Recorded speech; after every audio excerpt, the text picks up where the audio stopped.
We take on Iowa for the penultimate race of this 2003 career mode. Hello everybody and welcome back to a brand new episode of our NASCAR My Career series here on the channel. I hope you're all having a great day. Kevin Harvick now comes in atop of the standings by an 11-point gap over Matt Kenseth, a 12-point gap over Tony Stewart, and a 20-point gap over Jimmy Johnson. It is going to come down to the very wire here to determine the 2003 NASCAR Winston Cup Series champion. And as we, of course, focus on ending this season on a high note, I mean, really just aiming for a top 15s, maybe a top 10 if we can here in Iowa or at Homestead, Miami for the season finale would be nice, but only time will tell as we continue on here now. In practice, pretty happy with how the car was driving overall. Just wasn't fully entirely sure how the car was going to be in terms of pace, when we get against the, of course, other drivers in the actual qualifying and the race as well. But overall was happy with at least how the car was driving. But obviously the focus isn't really on me anymore at this point now. It's really on those kind of championship drivers of Harvick, Kenseth, Stewart, as well as Jimmy Johnson. And I mean, speaking of those guys, of course, just focusing in on them for a moment, Tony Stewart had a rough race last time out, now finds himself trying to rally back today in Iowa. Jimmy Johnson's been kind of hovering like 20 to 30 points back for a while. Harvick now atop of the standings late in the season, and Matt Kenseth, of course, who's been up front all season long. 4 wins on the season. Can he go get number 5 here in Iowa as we come through into qualifying, as we look to get a bit of a decent idea of where these guys are going to be going into the races? I make a bit of a mistake on the exit of turn 2, had to lift and get out of the throttle as we head down into turn number 3 and 4 for the final time here with a goal of a 23.476. What is it going to be coming to the line? It's going to be a little bit off here. It's going to be a 23.850, putting us P28. Not exactly what I was hoping for here, unfortunately. Now, as you'll look at the rest of your qualifying order and seeing who's on pole position, wow. Jeremy Mayfield is actually on pole position. That's the first or 7th pole of his NASCAR Winston Cup Series career. Jimmy Johnson, Tony Stewart both have some work to do. They had some rough qualifying efforts now, but the big question is, what kind of race pace do those two have now? Is neither of them, no one in the top 4 really can afford a bad race right here. They all need to be aiming for the top 10 here this afternoon or this evening, as it is a race under the lights here from Iowa Speedway. As I'm recording this, we've actually got a massive amount of wildfire smoke right now coming through, and it is just, when I look outside, it's just orange right now. So it's quite a scene, and it's becoming a bit of a trend of Canadian summers in the last 3 or 4 years or so, unfortunately now. But as we look at Jeremy Mayfield looking like he might be hard to beat, he's been dominant all weekend. Jimmy Johnson failed technical inspection, sent to the back of the field. That's going to be a big one. Watch for Jimmy Johnson over the course of these 70 laps available here tonight under the lights as the sun has set, and Jeremy Mayfield will lead us to the green flag here for the penultimate round of 2003. Mayfield McMurray lead us down into turn number 1 here as we follow the number 4 of Skinner, and Jeff Burton already I can see goes 3 wide up the inside, and to the lead goes Burton, and he's also bringing your championship leader of Kevin Harvick with him down the back straightaway into turn number 3 now. And as I'm actually going to make contact with the 88 of Dale Jarrett, who just sent it up the inside there right into my door,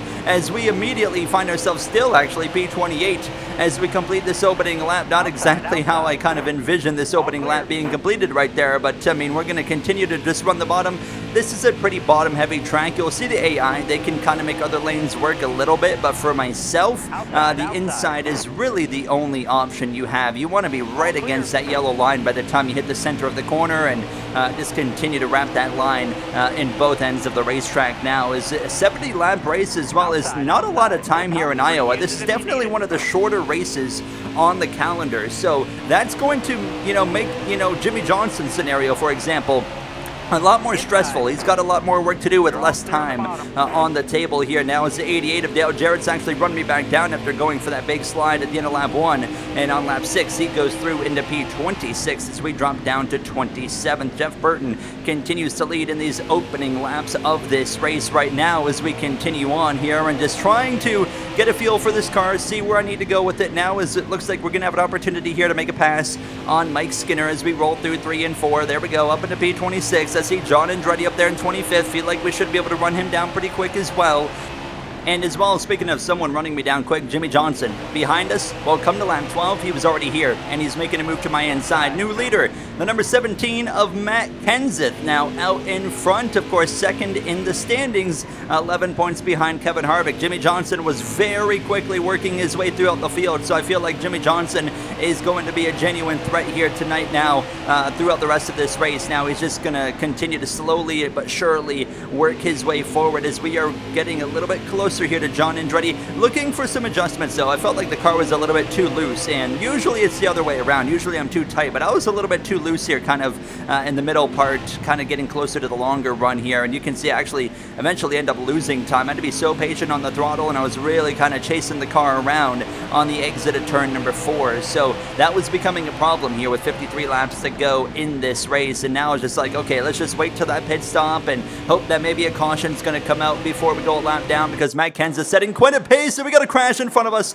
Dale Jarrett into the outside wall, and caution is out, and there's the caution we were looking for, and everybody's going to flood into the pit lane here, and we are going to take 4 tires and fuel. But like I said, we are going to make some adjustments as well. That's going to be very, very important here for the remainder of this race right now, and we're going to go for quite a heavy swing. We're going to go up on the grill tape to 45. We're going to go up on the wedge, and then on the tire pressures on the right sides, we're going to go a little bit down to 28 PSI on both the right side tires, and on the left side tires, I'm even going to boost those up to about 13 PSI. So we literally touched everything on the car right there, and we still also gained 2 positions as well as we get ready for the restart.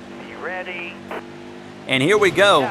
Green flag back out, and now for the first restart of the night. Matt Kenseth leads the field down into turn 1. It's Roush Racing first, third, and fifth, leading all the lanes there on the bottom now as we roll into turn 1. A bit of contact with the 25 of Joe Nemechek. Did not really want to make that contact. It's completely accidental here as we are now just from here seeing Matt Kenseth go all the way up to the outside wall, and that's going to allow Jeff Burton to get alongside him down the front straightaway as we push up on the exit of turn 4. Here comes Robbie Gordon to my inside now with 46 to go. He's going to go through and take 25th or 24th place as we drop down to 25th now behind Sterling Marlin. And as well, I believe that's Jerry Nadeau. Yes, it is Nadeau to my inside. New leader, Greg Biffle, Rookie of the Year candidate as well, as he takes off into the distance now over Dale Jr. Tony Stewart's up there. Jeff Gordon. Kenseth, of course, still up there, but he's dropping back on this restart now. And immediately I am finding we went way too far in the wrong direction on the adjustments. I have made the car too tight, and now I am plowing, and I am losing far more ground than I was earlier. And now it's like, okay, well, we obviously now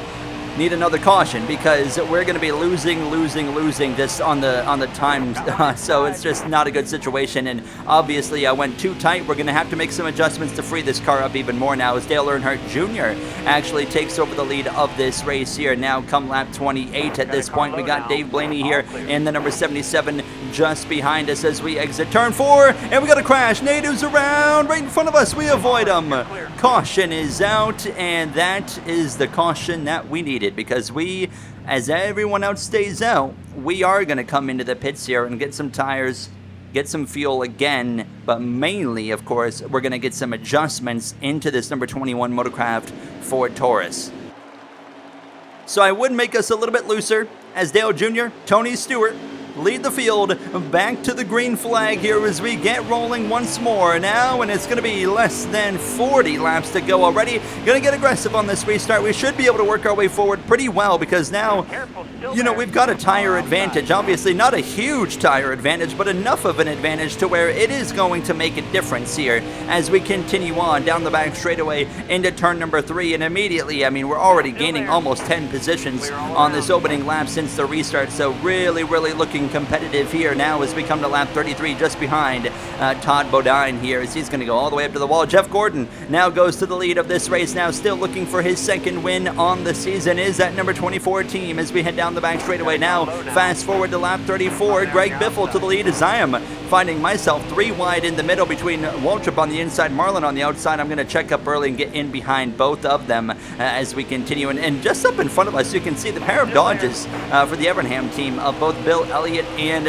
as well Jeremy Mayfield, who qualified on pole, had the fire symbol beside his name. I expected him to be a lot stronger than what he's currently running, not even in the top 25, as Tony Stewart is now out in front here today. We've had 2 of our 4 championship contenders leading laps here today. Kenseth earlier, Stewart now. Where's Harvick? Where's Johnson? That's the next question now, as we are officially halfway through this race here from Iowa as we head down the front straightaway now. So things are looking quite interesting between these championship runners, as a lot is seeming to change here now as we continue on. At this point, out of turn 2 alongside the 74 here, of course, I can't even, oh, it's Tony Raines. I was like, who is that again? Tony Raines, that is, now as we roll through turn 3 and we'll clear. Not really the progress I thought we were going to make here in this run, but as these laps were continuing to click off, we were starting to actually make some headway because we gained a lot of track position on that opening lap. Then we kind of slowed down, and now we're getting rolling again. So up to P26, you got Robbie Gordon up here, Steve Park, Joe Nemechek as well, that we're going to run down and pass as well as we head down this back stretch. And I mean, this will allow us to at least break into the top 25, but we're already coming to lap 40. We're approaching 30 laps to go in this race. The time is going to run out fast now as we continue to watch some great racing around this track. 3 wide there in front of us with now the 49 going all the way up to the wall there. That's Ken Schrader as we roll through turns 1 and out of turn 2. I'm actually going to see Ken Schrader racing in real life next week, actually, as he is going to be at Ohsweken Speedway, which is like the biggest dirt track in Canada, and the World of Outlaws are going to be there, and I will be there and getting to see him alongside Kenny Wallace, as well as Christopher Bell, Stuart Friesen, and Ryan Newman, all racing on some dirt next week here in Canada. So I'm very excited to see that. Maybe I'll even consider vlogging it. Nonetheless, we clear the 25, and up to 23rd we go as we now pounce on the 31 here, and we're going to pass him for 22nd place. Clear high. Making a lot of ground up as these laps continue on, and having a decent green flag run as well. Like, we're not too far away now from approaching some potential green flag pit stops here, and we're pretty well entering almost one-stop territory already. So as we're now to the inside of Elliott Sadler, we'll pass him here for 21st. Not quite now. He's going to keep fighting this one. He's not making it easy. He's kind of staying right on my door there, and when they're just kind of right on your door at Iowa, it's very hard to be able to open up the throttle and open up the wheel and be able to get to run up the corner, but just sending into turn 1 allows me to clear him. Tony Stewart continues to lead the way, looking very good. Stewart back by 12 points on Kevin Harvick coming into tonight now, as unfortunately I got really tight out of turn 4. Lap 45 opens the door for Robbie Gordon to go back through, so we drop back down to 22nd place here, but continuing to scrap with this 31 now, as we are a little more than half a lap down at this point now, as if we stay green to the end, which I don't count on, but if it does, we're probably going to go a lap down. Jeff Gordon's around in the DuPont Chevrolet. Cautions out, and Jeff Gordon's night unfortunately comes to an end, as some of that early season rough luck seems to be coming back late in the season. Stewart leads, and it's Johnson in 5th, Harvick in 7th, Kenseth in 8th right now. So right now, Stewart and Johnson making big gains as we're all going to pit for the final time tonight for 4 tires and fuel. No adjustments, however, as I was already now, at this point, pretty happy with how the car was driving as we get ready to go green for what could maybe be the final restart of the night with just under 20 laps to go as we'll restart P19.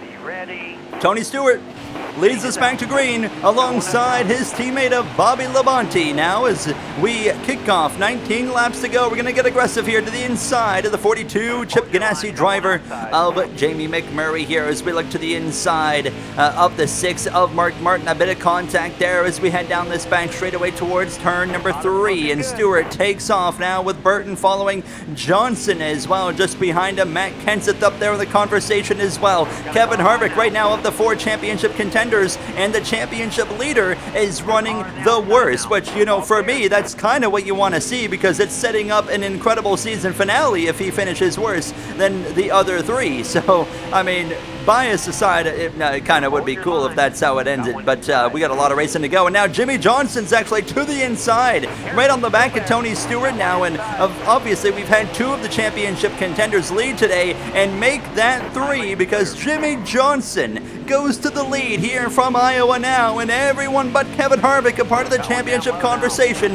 has officially led at one point in this race now, but Matt Kenseth through into P2. Stewart is actually fading on the outside line, and now Matt Kenseth is actually right on the back of Jimmy Johnson and looking to the inside with 16 to go. Matt Kenseth returns to the lead over the 48. They're 4 wide, just about behind us, by the way, as we continue to fight now inside the top 20. The best of car is really driven all night long, to be honest now, as I can see Kevin Harvick from here. Harvick is not even inside the top 10 right now. He is in trouble, and this is really changing things around for Matt Kenseth, Johnson, Stewart as well, as we come to 12 laps to go here, and Harvick's just kind of stuck in car on the wall. Into the wall goes the 18 again for a second time at Labonte, and the caution is out with 12 laps to go, and now that is going to turn us loose with less than 10 laps to go, and Kevin Harvick is in P12 for this restart, and he needs to go forwards. What a race. What a race this is turning into. And Kevin Harvick, well, actually, we all gained 1 spot, by the way, because of Bobby Labonte. So Harvick now to the inside in P11. Bobby Labonte had to come into the pits. His race is not over. However, Harvick with a poor restart. Kenseth Earnhardt Jr. lead us back to green as we'll head down towards turn number 1. And Harvick did not launch very well. And now Terry Labonte to his inside. Your championship leaders under pressure. Ryan Newman just took the lead from Matt Kenseth on the exit of turn 2. That's what you want to see for Harvick now, of course. That is 5 less points, but now Kenseth back to the inside of Ryan Newman, and he's going to go back to the lead of this race with coming to 7 laps to go here from Iowa. Here comes Jamie McMurray to my inside, and the number 42 as we head down into turn number 1. Harvick on the outside. Jimmy Johnson back through into P2, and I can see Tony Stewart is right behind him, ready to follow through as well. So what a battle this is turning into right now. It's a worst case scenario for Harvick, where his championship 3, the 3 championship threats are 1, 2, 3 in the final 6 laps of this race now, as we ourselves as well continue to fight for the best position possible. But I mean, I won't lie, a lot of my focus at this point was just like, what is going on in this championship conversation right now? We're coming to 5 to go, and look at Matt Kenseth. Kenseth is checking out, and we come to 3 to go, and we had kind of settled in at this point now to 19th. But Kevin Harvick has been working his way forward and gaining a few positions here in these last couple of laps. So Harvick is kind of, in damage control right now, and he's kind of doing a decent repair job now as the 10 of Benson lunges up my inside. We drop down to 20th. Here comes Bill Elliott in the second to last race of his full-time Cup Series career to my inside now as well with 2 to go. Will we stay green from here? Harvick just gained another spot. I can see from here he's passing the 97 of Kurt Busch. So Harvick, 1 more point just gained right there as we roll through 3 and turn 4. Coming to the final lap, Matt Kenseth will see the white flag. Oh my goodness, this is going to spice things up. Matt Kenseth, who won 4 back-to-back races earlier in this season, 4 straight wins, hasn't won since, but he might have saved that 5th win for the time that mattered most, because through 3 for 1 more time and off turn 4, Matt Kenseth, it's going to be win number 5 on the season for Kenseth over Stewart in 3rd, Johnson in 4th, 5th, 6th, 7th for Kevin Harvick there in Iowa. And oh my goodness, this is going to make things interesting. That's the 11th career win for Matt Kenseth. As you see, Harvick ends up in P7. This is going to be insane for the championship finale. We'll take a look at your championship standings here in just a moment as you see the rest of your finishing order. Bobby Labonte ended up rebounding to 26th place there, as you see all the way down to last with the few DNFs of Jeff Gordon and Jerry Nadeau. Let's take a look. The championship standings. Kevin Harvick going into Homestead, Miami, is still going to be at the top of the standings by 1 single point on Matt Kenseth, an 8-point gap on Tony Stewart, and what is that? Just under 20 points to Jimmy Johnson. Johnson's going to have work to do, 17 points back, but 17 points cover the championship 4 drivers going into Miami. Literally any one of them could come out of Miami as a champion. This is going to be insane. I'll see you guys for the finale in Miami. Thank you for watching, and have a great day. I want you back.